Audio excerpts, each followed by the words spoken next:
Hi, I'm Matthew Ventures, and this is CS146. Today we're talking about modalities of storytelling through case studies in Uncharted 4.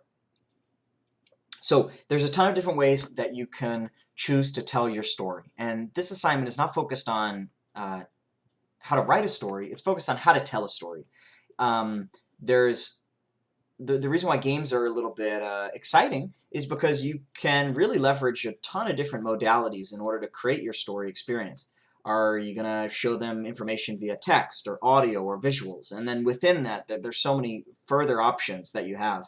It can be tough to decide which one's the best for your game. So we're going to go through a plethora of different ways that Uncharted 4 does it. This is a game that has a story focus, a story core.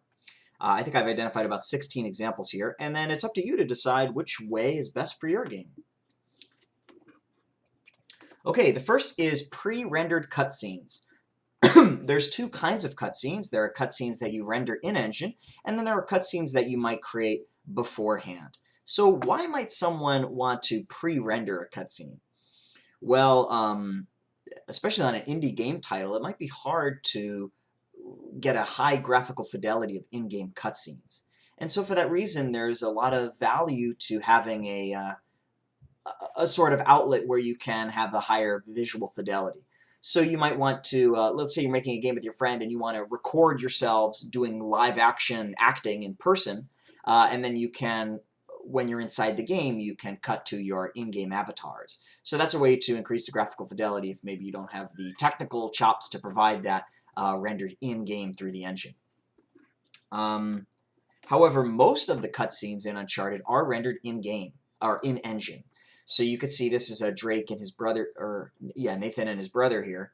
And wow, the models look really good. Clearly a lot of money went into making the engine look great. I mean, they almost look like real people.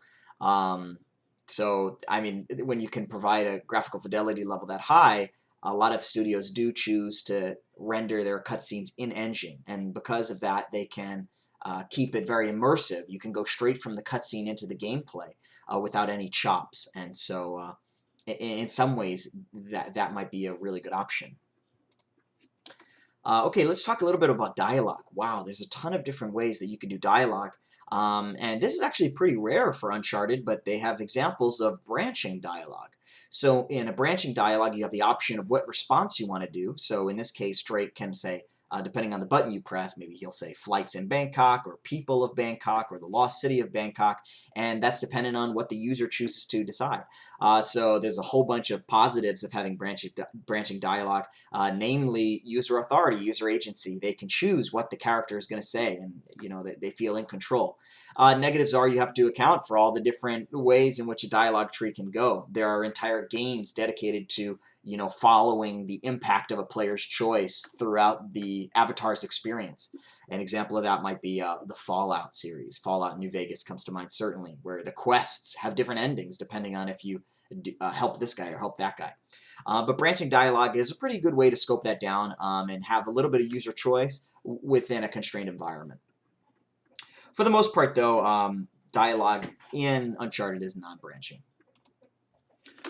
Okay, so let's talk about instructional dialogue. Instructional dialogue is a way for the characters in the game to talk to each other. Maybe they're addressing your avatar, but in reality, they're talking to the player. They're telling the player what to do while telling the avatar what to do.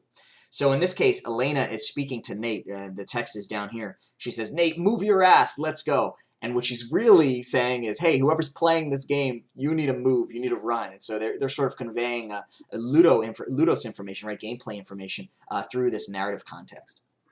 Pretty crafty. Here's the same thing, instructional dialogue here. Elena, again, is saying, okay, you want to run towards the camera. It's a little unintuitive. This is, of course, a Crash Bandicoot, right?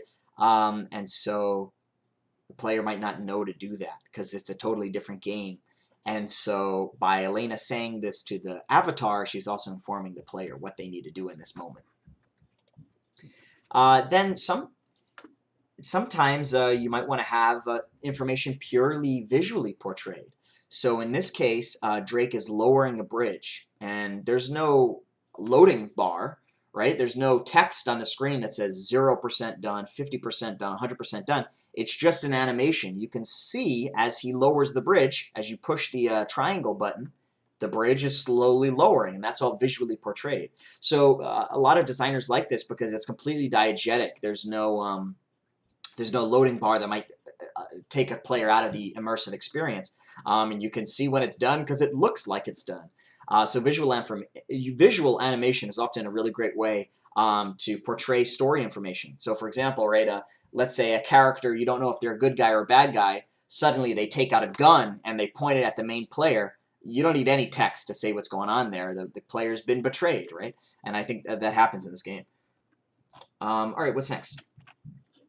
Monologue. Okay, so of course you have dialogue where two characters are talking to each other. You could also have monologue, that's pretty common in games, where a character's just talking to themselves. And by proxy, they're talking to the player, telling them what to do. So in this case, Drake says, oh, connect the dots. And what he's telling the player is essentially, hey, you need to connect the dots. So there's a way for them to think to themselves, but really what they're doing is telling the player what to do.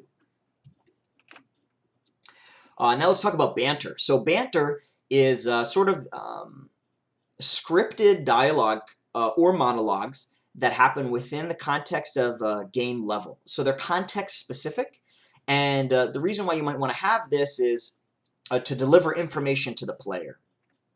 And banter usually is denoted when it's of narrative importance or when there's two players talking to each other. I'd say banter is usually when there's two players talking to each other. That's usually when they'd say it's a banter versus a bark, which we'll cover in just a second. But in this case, Nate says, let's see if I have that. Nate says, hey, come over here. And that's a way for the player to know that the avatar has signaled for his compatriot to come, and then he has to wait for his brother. So by having Nate say over here, the player realizes Nate is waiting. Otherwise, they might be like, why am I waiting here? Is something wrong? Did I do it in the wrong order? So banter is a way for them to have a conversation with each other. In God of War, right, there was a ton of banter on the boat conversation. So this was like a very common example when you're talking about banter.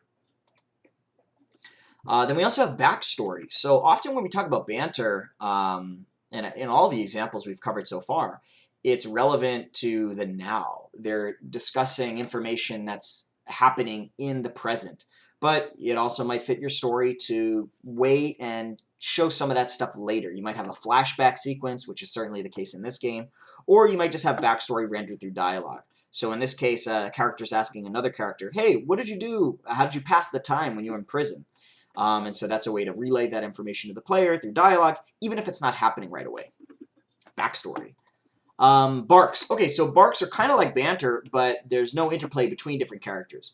So probably one of the most common examples of a bark is when a character is stealthing around and maybe the player doesn't do a very good job of hiding the avatar, and so they get seen. And so now the guard comes and he's like trying to see where the player went, and he says, oh man, I can't find him. Where'd he go? Right? When he says that out loud, this sort of monologue, that's often considered a bark. And so that's basically barks are just what people say to maybe give you a little information that's a gameplay specific, or maybe it's just for the sake of the narrative. But barks are generally just one-liners that a character might say within the game, and they're usually low priority, so you can skip over them if there's more important narrative high narrative priority text you need to get across. So in this case, what's the bark? It says, if those Drake boys show their pretty faces, you all know what to do. So he's talking to another guard. This is not the guard speaking. I think right now in the game, the character is being killed, actually. But another guard is speaking off screen, and he's saying, hey, we're going to kill this guy if he shows his face. So that's portraying a little bit of world building to the player and telling them that, hey, if you show yourself, these guys are going to fight you. Then let's talk about iconography. So we talked about actually that guard example where they might say, hey, I saw him. But that's not what Uncharted chooses to do. Instead, and we're getting into UI territory a little bit here, they choose to use iconography by highlighting the player with the yellow, or sorry, the enemy who saw you. If they see you, they highlight that enemy with the yellow, and they put a little diamond on his head that can fill up or go down, depending on whether or not he's going to pursue you. That diamond is a yellow now, which means he's searching for you. And then if he notices you and he's going to try to shoot you, it turns red. before you enter a combat state. So this is just another way, another option here, versus having the character say, did I see something? What's that? So why might they choose to show iconography instead of a bark? What are potential trade-offs of using this visual storytelling method or having an auditory one of like having them say something versus just showing this in this non-diegetic format? These are some trade-offs you should consider for your game. Okay, so here's some more level banter. Basically, right after he says, hey, I'm over here, the character comes, he says, are you ready? Yes, I'm ready. And then he jumps up to the ledge. So, again, banter is the focus on when you have two characters sort of interacting with each other. Let's grab another example here. Some diegetic text. So we talk about diegetic, non-diegetic. Diegetic is when it's rendered in the game world. So in this case, you could just literally read the visual art asset that they have presented in front of the player, and see, whatever this is. Why might you choose to use diegetic text? Well, it's certainly more immersive than having UI come across the screen, and you almost feel like you're the character kind of reading it. But sometimes it's kind of hard to read. So in this case, they have like some pretty fancy script going on in this art asset. And for one reason or another, the narrative director decided, hey, this is a little bit too hard to read. So let's put in some non-diegetic text overlay. So you pretty much never want to do text on text, but in this case, it works, I think, for the game. And so you get the non-diegetic text so that you can clearly read it. And then you get the diegetic text so you can kind of feel like, oh, this is what it actually looked like in the world. So it's a careful balance between the two. It's going to be dependent on your game which one you want to use, or a mix of both, as this game has done. Here's another example of non-diegetic text. At the top of the screen right here, it says Hector Alcazar, and it's announcing the title of Chapter 5. So what this game wanted to do was make a big title card show up whenever it was the start of a new level, and so that's one way to do it. Then we can talk a little bit about environmental storytelling. So in this case, there is a whole bunch of pills on this bureau, which is foreshadowing that this character, who they broke into their house, they're looking through all her things. It's very much like a walking simulator in that sense, and what they're trying to do is figure out who is this person. And by seeing all these medications that this person's taking, you can learn a little bit about them. They also allow you to pick up one of the items and sort of do a close inspection of it, very walking simulator-esque. And I think it's a pretty strong effect of, again, immersion, world building, and environmental storytelling is often able to do this without any text on screen at all. It's almost always visual or auditory. In this case, we actually do have the character pick it up and give a little monologue there saying, codeine. But for the most part, you don't even need that. Okay, then we have emergent tutorialization. So what's happening here is that if the player, okay, so it's kind of hard to read this text, but right here it says, wall run over and jump to the ledge. And that text only appears if you didn't do a very good job, okay, and if you haven't been able to do it yet. So if it's taking you more than a few seconds, the text will appear. And so that's a good way to sort of show information of what the player needs to do, but to hold off on doing it until they absolutely need the information. And then this game also has, what's interesting is opt-in emergent tutorialization. So what's happening there is if the character is taking a long time, again, instead of showing the text on the screen, they will first show this hint icon. And so you have to push that button if you want the hint. So this is an interesting design choice, certainly. Why might you want to layer your tutorialization in this way, right? Why might you want the player to opt into a hint? Well, I mean, one reason that comes to mind is they might enjoy the puzzle. They might want to figure it out on their own. They might want to take more time than you gave them to really, give it a guess. But if the player's stuck and they don't want to wait anymore, they're like, all right, man, just get me through this thing. What do I have to do? Then having the hint button is a great help for them. Some games have hints throughout the entire game that you can always opt into.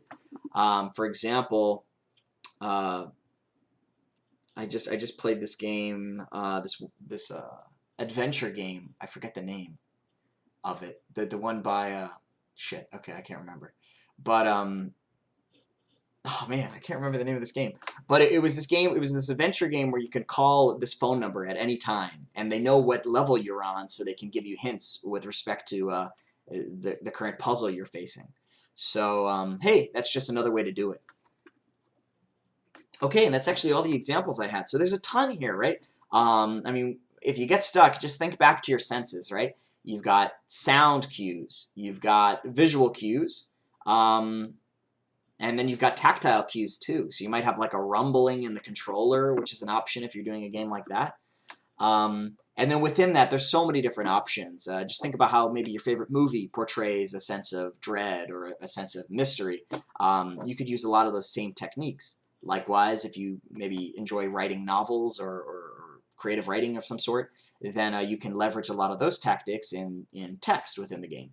So there's a ton of options here. The choice is yours. Don't focus too much on the story, but really dial into how do you want to tell it.